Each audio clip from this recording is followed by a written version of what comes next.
Everyone wants the shortcut to fat loss, right? Well, I'm here to do my best to guide you in the right direction, but of course I'm gonna have to start and let you know that there is no shortcut to fat loss. That being said, there are ways to optimize and accelerate your fat loss, and the foods I'm gonna be talking to you about today, or at least how to pick the right foods, is gonna help you do that.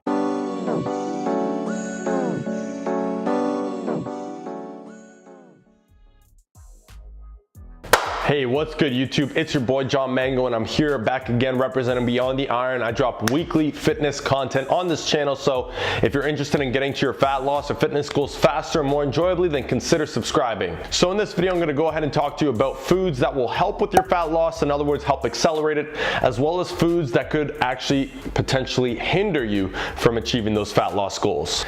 And if you're interested in an actual deep dive list, I did create a 10 superfoods guide to your weight loss. You can check out the link down below and grab your guide if you're interested. First things first, no fat loss, and I mean none, will occur without addressing the fundamentals to fat loss, and that's obviously always going to be a calorie deficit. I wonder if I'm ever going to get tired of saying that. Look, you can avoid all of the bad foods, eat all of the best superfoods, everything as much as you want, and in that case you'll actually likely gain weight. Doesn't matter how good or bad the foods have been labeled that you're eating, it really comes down to quantity first. But with that being said, the reason why the types of foods I'm going to be addressing in this video can help with weight loss is because of satiety and nutrient density, which kind of go hand in hand. In other words, it's how full a food makes you. That's going to be a lot more effective in allowing you to stick to your diet, increase adherence, and ultimately see the results you're looking for. So let's go ahead and break down exactly why and how these foods will help you with the weight loss. So as I mentioned, nutrient density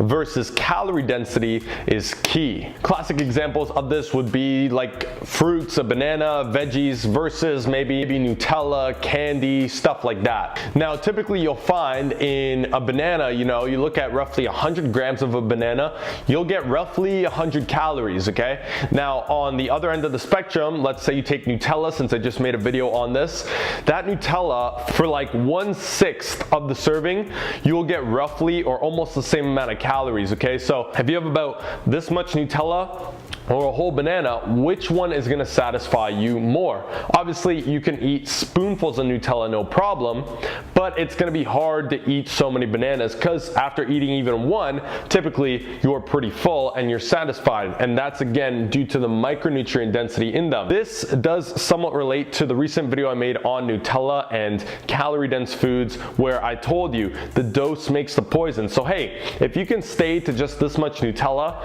and get the calories from that and get them to fit into your lifestyle and your goals, then there's no problem. But obviously it's not in your best interest, since it's going to be very hard for you not to be hungry after eating just that much Nutella, okay? So that's the context that we're talking about here. Always lean towards micronutrient dense foods. Now, actually, there have been some recent findings that show during surveys and studies that potatoes, okay, have been shown to have such a high satiety factor. Now, a lot of people out there say, potatoes are bad. Even white potatoes, russet potatoes, they're no good for you. They're starch, carbs, and all that stuff. But in reality, they fill you up a lot and they don't have that many calories. So they would classify under one of the foods that would help you with your weight loss, because chances are you're not going to overeat on potatoes. It's very important to keep in mind while we're on this subject that there's also lots of calorie dense and nutrient dense foods, okay? These are foods that are higher in healthy fats, okay? Healthy, I use that term loosely because you'll take things like avocado, peanut butter, even oils, that kind of stuff, although they may be healthy, in which case they actually contain a lot more nutrients than something that's more calorie dense like McDonald's.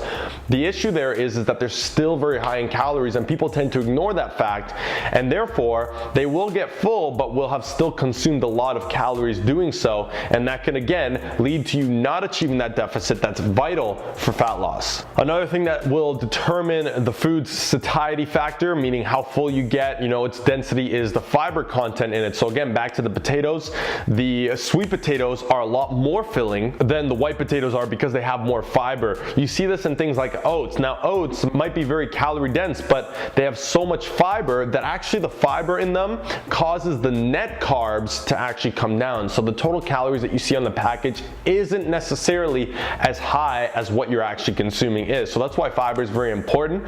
And not only that, it takes a lot of energy to move fiber through the body and even digest it, if it's even possible to do so, where obviously there's situations where you've got insoluble fiber, which really just runs right through you. But again, it still takes a lot of energy to break down more fibrous foods, which causes a slight bump, very slight, but still a bump in metabolism in that digestion period. So that could lead to ultimately burning more calories, keeping you more full. You're burning the candle at both ends in a good way at that point. So those foods, high fiber, micronutrient dense, things that's gonna fill you up without a lot of volume. That's the key there. So let me just touch on the calorie dense foods one more time. Okay, keep in mind that it's not just McDonald's, Wendy's, Burger King, but it could also be avocados and peanuts. Now, I'm not saying that they are equivalent, okay? I'm not saying a calorie is a calorie.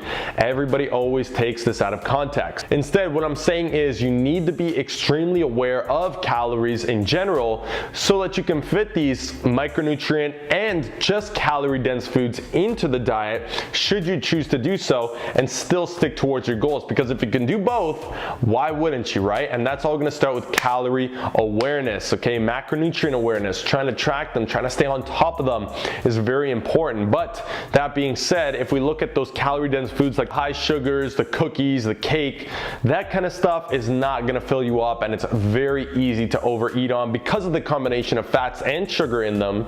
So again, if you're not aware of calories, these foods are gonna extremely quickly hinder or even reverse any fat loss results you're looking for. And let's say you're even tracking or are aware of your calories.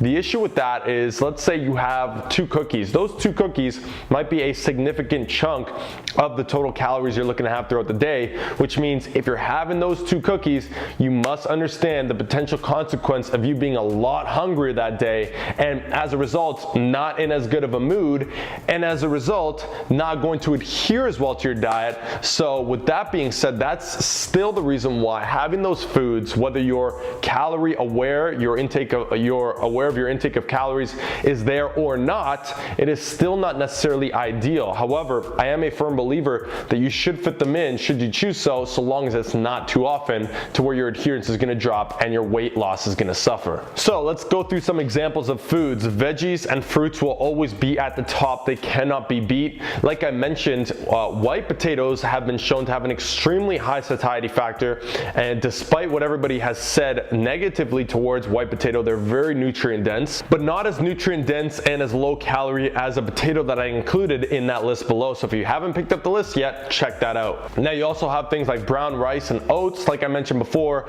a little bit higher in calories, but again, very high in fiber, so they're actually really good for the weight loss in this case.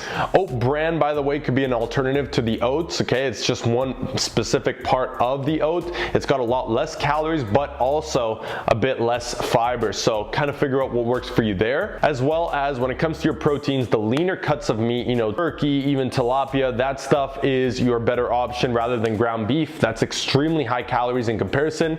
Even chicken breast is a much better option than chicken thigh because, again, higher fat content and less satiety in the chicken thighs. So they won't taste as good for that specific reason, is that they do satisfy you more and they have more nutrients in them compared to the calories. So the not so helpful foods, I kind of mentioned them already. You know, you got your chocolates, your candy, even your nut butters. Again, they are nutrient dense, but just be aware of them, okay? Very high calories, and a big reason why people struggle to lose fat is because of the nut butters, the avocado, you know, the guacamole, the sauces, the oils, that kind of stuff. So be aware of those. But again, the formulas that I preach on a daily and weekly basis on both YouTube and Instagram, follow me by the way, will show you exactly how you can fit any and all of the foods that you prefer into your lifestyle should you choose to do so without any worries at all. So that's it for the video today. I hope you all enjoyed it. I want to say thanks so much for stopping by. I always appreciate the support. Comment below what you think and what other topics